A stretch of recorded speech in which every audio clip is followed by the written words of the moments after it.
I'm Jessica Carmon, founder of Resourced Apothecary, where we are asking you to rethink how you refill your cup. Resourced Apothecary offers sustainable products and practices to help you deepen your connection to yourself, your community, and to Mother Nature. Welcome to the Timely Drops of Wisdom podcast. Here, I'm sharing the plant spirit medicine I receive from the plants and the land. A whole new world of meaning opened up for me when I put down the books and tuned in directly to the plants. That's the world you're entering now. To be clear, clinical herbalism is powerful, and I highly encourage you to get to know your local herbalist. I assure you that they are a wealth of knowledge and can play a huge part in your healing journey. In this space, though, I'm sharing wisdom in the form of messages and teachings. This is less about herbal actions and constituents and more about the energy and spirit guiding all that.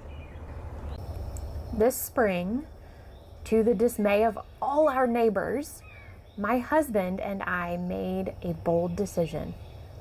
We let the weeds grow. Dun, dun, dun. Side note, I may be in the market for a sound effects specialist. Shoot me an email if it's you. Anyway, we finally stood up to the neighborhood peer pressure of mowing as soon as the grass starts to brush your ankles. For me, I was concerned about feeding the pollinators and all the wildlife who live in or move through the property we tend. I am also constantly observing this space to see what comes up. Who is here, and is there more to their story? We both loved to see all the spring blooms and felt like we were watching the land repair itself in real time. We reminded the neighbors who complained that we are the crazy hippies who are into permaculture and just want to feed the bees, man. We aren't anybody's favorites, but that is neither here nor there. So many new plants introduced themselves as they came and went. One plant caught my attention and wouldn't let go. Once we connected, I swear this plant was absolutely everywhere I went. Once you make the connection, you may find that in the spring, Lyreleaf Sage is everywhere you look too. Before I get into the conversation, let me give you some backstory. I have been really connecting into my ancestry lately, specifically my Prussian heritage.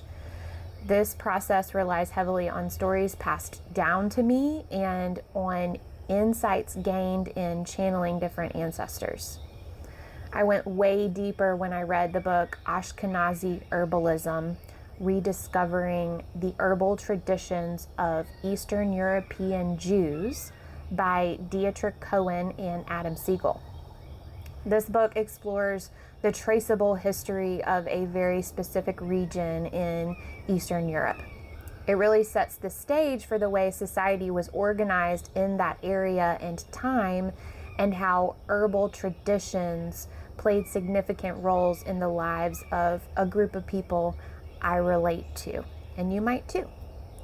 I've got to say, it's not an awesome resource for learning about herbs, but seeing some of my very favorite herbs listed and reading about how my ancestors may have worked with them triggered a lot of remembering and connection for me. All that to say, when I sat down with Lyreleaf Sage, ancestry was on my mind big time. Okay, let's get to it. After I called in my angels, my guides, and my source, I called in the spirit of Lyreleaf Sage and asked that he share his wisdom and medicine with me. I start out. I get the sense that you are connected to my ancestors. Are you connected to my ancestors from Prussia?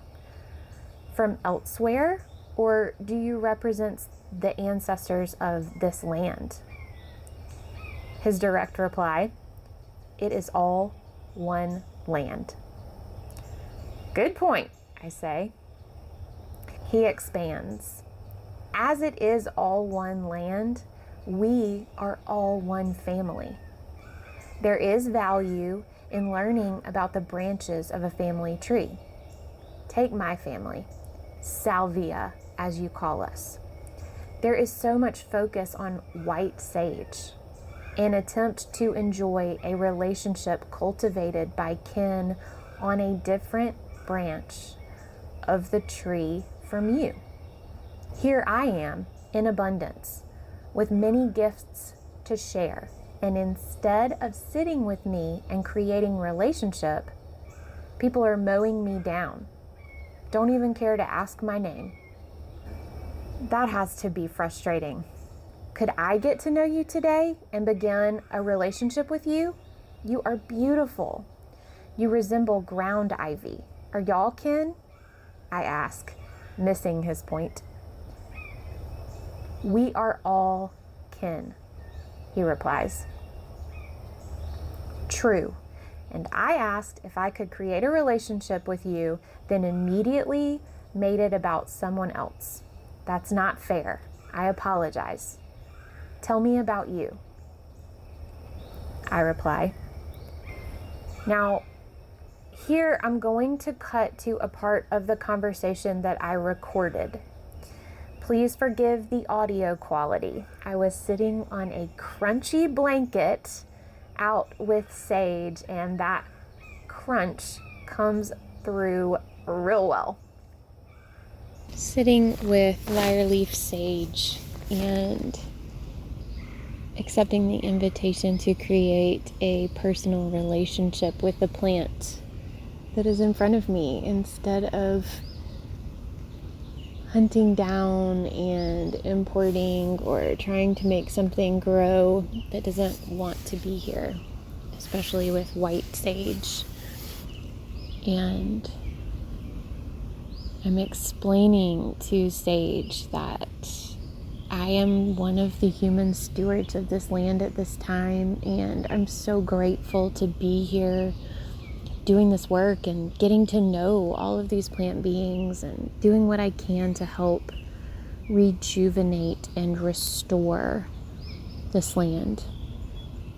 And I want to be able to do this work in a bubble. I want to feel safe on this land, and I want to feel free from the prying eyes of all of the neighbors.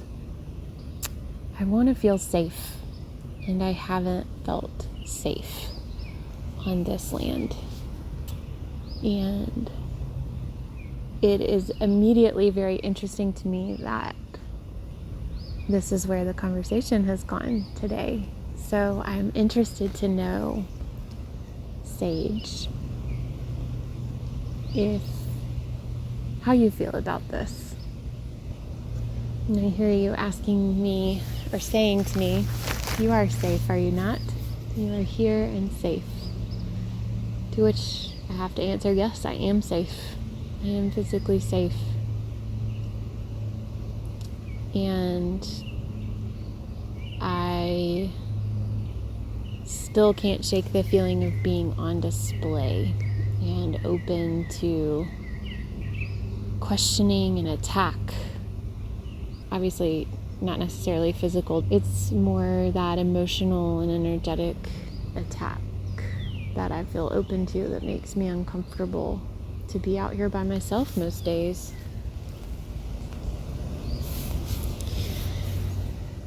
Ooh, and I hear you asking me why I feel like I'm by myself when I have all of you here with me.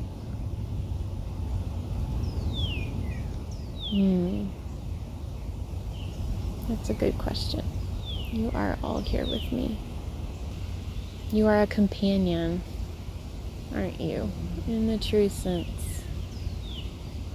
The birds and the bees and the bugs all get it.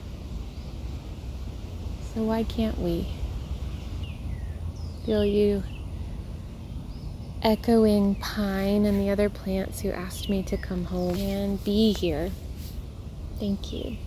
Thank you for inviting me back into my home, back into nature.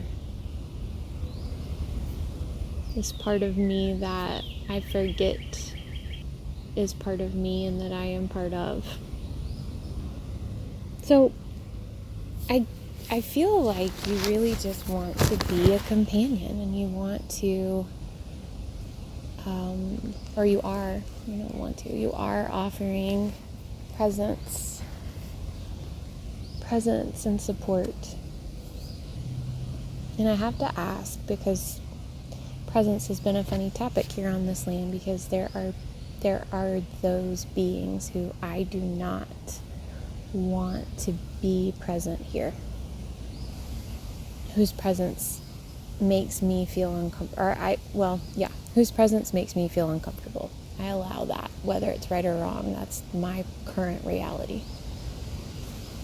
And so I would love to know your thoughts on the presence of those beings who I'm not comfortable with sharing this space with. I hear you say, don't share it if you don't want to. But presence is what's called for. So if you, Jessica, won't be present in this space, someone will. Fill up this space with your presence, with your energy. Create the reality you want instead of dwelling on the reality that makes you feel unsafe. Show up and be present. Oh goodness, thank you for that. It's felt so hard to do because I feel like I want to feel safe before I am present. My recording device overheated and cut off at that point. First world problems, I know. Anyway, that last little bit of the conversation was the juicy part. I was reminded that I am physically safe here, and my presence will lead to an expansion of my feeling of safety. I can't wait to feel safe to be present. This is the beginning of a relationship, not a one-time deal. We are all related. Kin. We have so much support and help open to us when we commit to creating relationships, to doing the work involved in creating actual relationship with any and all of our kin. There is no merit in co-opting the traditions or relationships created by others. If we do not have a strong ancestral tradition, even if we do, we have plant kin all around us who are ready to co-create with us now. We can connect in just as our ancestors did. We can enter into respectful and reciprocal relationships with the plants we feel connected to and create our own special rituals. Honor the beings who are present for you. Get to know them and explore their medicine. Be present with them. I feel super vulnerable about sharing this conversation. This land I get to tend is beautiful, and being here is such a gift. I am never in any actual physical danger, ever. So what I am sharing with you is that weird kind of spooked out feeling I get, like something is lurking. As far as I know, I'm the only one who feels this here. I know it's an energetic thing, and I know there is much more work to be done. Here we come back to this holding two truths at the same time again. This is my home, And with the help of the plants and energies I connect to, I am taking my place as part of this ecosystem. For many reasons, that's intimidating and at times foreign to me. Every ounce of my being wants to stop recording, delete this, and go back to painting my Disney princess experience of talking to the plants and singing with the birds happily ever after. But I'm being guided to share my dynamic experience, to remind you that I mostly just hit the highlights here. I like it that way. But this journey is messy and weird and real. It's not picture perfect, and the deeper I go, I wouldn't want it to be. These experiences have such a profound effect on me, and I'm honored to be part of it all.